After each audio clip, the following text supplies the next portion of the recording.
Shikarpur वापडा office Shikarpur में अवामी खुली कचहरी मुनक़िद कई वई, जिते शहरनि सवरनि जी तादाद में पहुंची करे पंहिंजा वादू बिल अध रक़म में कराया। इन मौके ते वापडा एक्शन मीडिया सां ॻाल्हाईंदे चयो त अवामी खुलियल कचहरी मुनक़िद करण जो इहो मक़सदु हूंदो आहे जो शहरनि खे सहूलियत फराहम करे सघूं। केतिरनि ई शहरनि जा बिल लखें रुपया थी वञनि था, जेके शहरी बिल नथा भराए सघनि। इन करे शहरनि खे इहे बिल अध रक़म में करे ॾींदा आहियूं। हुन वधीक चयो त शिकारपुर में कुंडा कनेक्शन खिलाफ़ ऑपरेशन हले थो। हाणे कंहिं बि बिजली चोर खे माफ़ न कयो वेंदो। SSP शिकारपुर सां राब्तो थियो आहे। हाणे बिजली चोरनि मथां केस दाख़िल कया वेंदा। हुन हिकु सवाल जे जवाब में चयो त जिन सार्फिन मथां डिटेक्शन लॻे थी उहे बिजली चोरी कंदा आहिनि, इन करे डिटेक्शन लॻंदी आहे। SDO 2 सोहेल मलाणो चयो त बिजली चोरनि खिलाफ़ ऑपरेशन तेज़ीअ सां शुरू कयो आहे, जंहिंमें केतिरनि ई बिजली चोरनि मथां ॾंड पिणु लॻाया आहिनि। बिजली चोरनि खिलाफ़ ऑपरेशन जारी रहंदो। हुन वधीक चयो त पहिरियां सिटी 2 जा फीडर एक्सप्रेस हुआ, पर अवाम खे क़दुरु न आहे। हू राति जे पहर में बिजली चोरी कनि था, इन करे बिजली जी लोड शेडिंग हिकु दफ़ो ॿीहर शुरू कई आहे। अगरि अवाम बिजली चोरी न कंदो त साॻिया ई फीडर एक्सप्रेस कया वेंदा। रिपोर्ट वकार कादिर भुट्टो, सिटी न्यूज़ शिकारपुर। मुंहिंजा शिकारपुर डिवीज़न जा तक़रीबन कंज्यूमर आहिनि 50,000 कंज्यूमर आहिनि।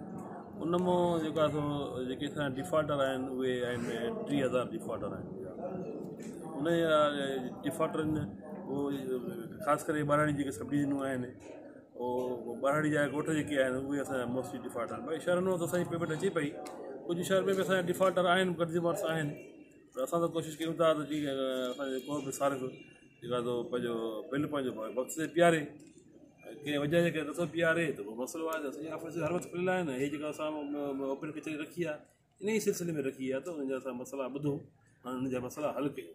काफ़ी कुंडा कनेक्शन कटिया आहिनि ऐं अवाम खे इहा ताक़ीद था कयूं ऐं तंबीह था कयूं त कुंडा कल्चर खां पासो कनि ऐं पंहिंजा न्यू कनेक्शन वठनि।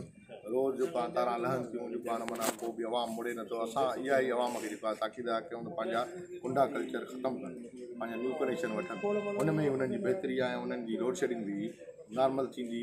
ऐं बाक़ी जेके जिन फीडरनि ते चोरी वग़ैरह आहे त उन्हनि ते लोड शेडिंग आहे 12 कलाक, उहा जेको आहे न रहंदी जेसिताईं उहो पंहिंजी जेको आहे माना चोरी वग़ैरह या बिल पेमेंट जेको आहे न क्लियर कंदा, तेसिताईं उहा शइ रहंदी।